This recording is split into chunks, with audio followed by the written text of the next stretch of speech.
یہ برادری ہے، میمنوں کی طرح، گجراتیوں کی طرح، اور دہلی پنجابی سوداگران جیسے پچھلے ہم نے بتایا تھا آپ کو کہ 1990 کی دہائی میں اور 70 میں ان کا بھی ایک بہت بڑا کنٹریبیوشن پاکستان کی معاشی اس میں رہا ہے۔ اور اس میں آپ دیکھیے گا کہ چکوال کے بعد یہ دیکھیے میں آپ کی خدمت میں پیش کر رہا ہوں، چونکہ یہ اعداد و شمار کا معاملہ ہے تو اس میں آگے پیچھے ہم اس کو نہیں کر سکتے، تو یہ رہا ہے اس میں پاکستان کی معاشی صورتحال کے حوالے سے ایک بہت بڑی پکچر ہے۔ یہ وہ ہیں جنہوں نے ہیوج ملینز اینڈ بلینز میں ٹیکس ہمیشہ دیے ہیں۔ یہ الگ بات ہے کہ ٹیکس کی موبلائزیشن میں کرپشن ہے، اس کی استعمال کرنے اور اخراجات میں کرپشن ہے، اور پرائیورٹیز جو ہیں، جیسے ڈیولپمنٹ میں عرض کر رہا ہوں، میرا کانسیپٹ میں نے دیا ہے کہ ترقیاتی بجٹ جو ہے نا پر کیپٹل ہیں، جیسے انکم میں پر کیپٹل آتی ہے، انکم گراس نیشنل انکم کو لے کے آپ کو پاپولیشن کو تقسیم کرنے سے آپ کو فی کس آمدنی آ جاتی ہے ایک سال میں۔ امریکہ دنیا میں اس وقت سب سے ٹاپ پر ہے، اسکینڈینیوین کنٹریز ہیں، پھر یورپ کے کچھ ممالک ہیں۔ تو یہ میں آپ کی خدمت پیش کر رہا ہوں، یہ لسٹ آپ کی میں پوری کی پوری دے رہا ہوں، یہ انشاءاللہ آپ کو بیک گراؤنڈ میں مل جائے گی۔ تو اس میں فیکٹو گروپ آیا ہے، منوز آف لاہور آئے ہیں، داؤد گروپ ہے، یہ 15ویں نمبر پر آ گیا، جو کسی زمانے میں پہلے نمبر تھا۔ پیکیجز جن کے پاس انٹرنیشنل یعنی برانڈز آ گئے ہیں، کھانے پینے کی چیزیں ہیں، ہیوی اس میں یعنی انڈسٹریز کے اندر، وہی چودھری لطیف کا جو سب سے بڑا گروپ ہے وہ تھا۔ اور فیکٹو ہے، اس میں لیکسن گروپ آ جاتا ہے، لیکسن از آن 18th نمبر۔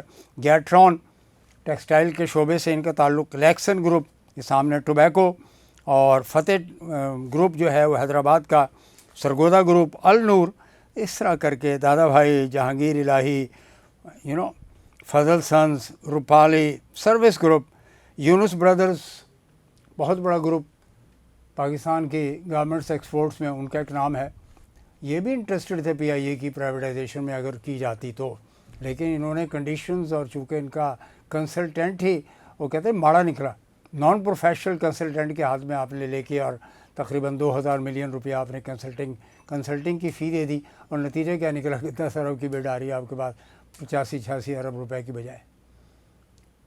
تو ناظرین، آج کے لیے یہی آپ کی خدمت میں، اس کو اسٹڈی کر سکتے ہیں آپ، اپنے ریکارڈ بھی رکھ سکتے ہیں اس کو۔ یہ پوری کی پوری لسٹیں، 3 لسٹیں میں آپ کی خدمت پیش کر چکا ہوں۔ آج کے پروگرام میں تیسری یعنی 1997 والی لسٹ بھی دے رہا ہوں، اور پہلے والی بھی دے رہا ہوں، تاکہ ایک کمپوزٹ آپ کا کمپریہنسو ایک لسٹ کسی نے اگر ریکارڈ میں میرے اسٹوڈنٹ نے یا ریسرچر نے رکھنی ہے یا انسٹیٹیوشن نے رکھنی ہے، وہ اس کو رکھ سکتے ہیں۔ ذرا نم ہو تو یہ مٹی بہت زرخیز ہے ساقی۔ What we need is a proper macro economic model. Micro economics کی سچویشن آپ کے سامنے ہے۔ انویسٹمنٹ کے لیے کانفیڈنس چاہیے۔ پاکستان ایک یعنی لیک آف کانفیڈنس کی سچویشن سے، کرائسس سے گزر رہا ہے، کہ پاکستان کا بہترین دوست، جس کے بارے میں ہر سیاستدان، ہر حکومت کا ہر کارہ یا اہلکار یا وزیر اعظم اور دوسرے صدر بھی، وہی پاکستان کی چین سے دوستی جو ہے ہمالیہ سے اونچی، اور بحیرہ ہند سے گہری۔ کیا ہوا اس کو؟ کیوں یہ اتنا یعنی what they need is the security to their personnel. اپنے اہلکاروں کو، اپنے انجینئروں کو، اپنے ورکروں کو سیکورٹی ہمارا فرض تھا اور ہمارا فرض ہے دینا، اور اگر وہ ہم ناکام ہوئے ہیں تو یہ پاکستان کی ناکامی ہے، اور اگر وہ مایوس ہوئے ہیں تو یہ ان کی مایوسی ہمارے لیے پریشان کن ہونا چاہیے، ہمارے لیے نیگیٹو پوائنٹ ہے۔ اقبال احسن صاحب ڈنکے بجا رہے تھے، عمران خان کی گورنمنٹ میں بھی ڈنکے بجائے جاتے تھے چائنا کے سی پیک کے پروجیکٹ پہ۔ کیوں ایران کی طرف وہ چلے گئے؟ جانا چاہیے ان کو، جہاں ظاہر ہے وہ جائیں گے۔ ان کو بھی بندر عباس سے، چابہار سے اوپر نارتھ میں، دیگر سینٹرل ایشیا میں جانا ہے۔ بیسٹ روٹ ہے۔ پاکستان کا سی پیک پروجیکٹ ایک انتہائی خدشات کا شکار ہو چکا ہے۔ پاکستان میں جو بھی غیر ملکی ہے، خواہ وہ امریکنز ہوں، انڈینز ہوں، کوئی بھی ہوں، اس سے ثابت یہ ہو رہا ہے کہ وہ ڈومینیٹ کر گئے، اور آپ کا بہترین دوست ہے مایوسی کا شکار ہو کے پیچھے ہٹ گیا۔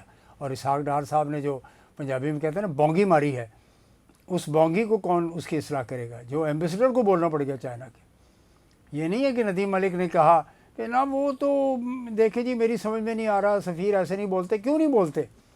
انہوں نے تو وہی تو فیس ہوتے ہیں کسی بھی ملک کا. سفیر جو ہے وہ اس ملک کا فیس ہوتا ہے. اگر ان کو تکلیف پہنچی ہے، ان کے بندے کراچی میں مارے گئے ہیں اور ادھر ڈاسو کی طرف مارے گئے ہیں جب وہ، تو ایسا کیوں ہوا؟ کیا حکومت کو نہیں پتہ تھا کہ ایک ڈیلیگیشن وہاں پہ جا رہا ہے مولانا جوبا کی طرف، اور ان کی سیکورٹی اور ان کی حفاظت حکومت وقت کا، وفاقی اور صوبائی حکومتوں کا کام ہے؟ تو کہیں نہ کہیں ہماری غلطی ہے، قصور ہے، ڈیفیشنسی ہے، فالٹ ہے. اس کو دور کرنا پڑے گا آپ کو. آج کے لیے اتنا ہی. بہت شکریہ. والسلام.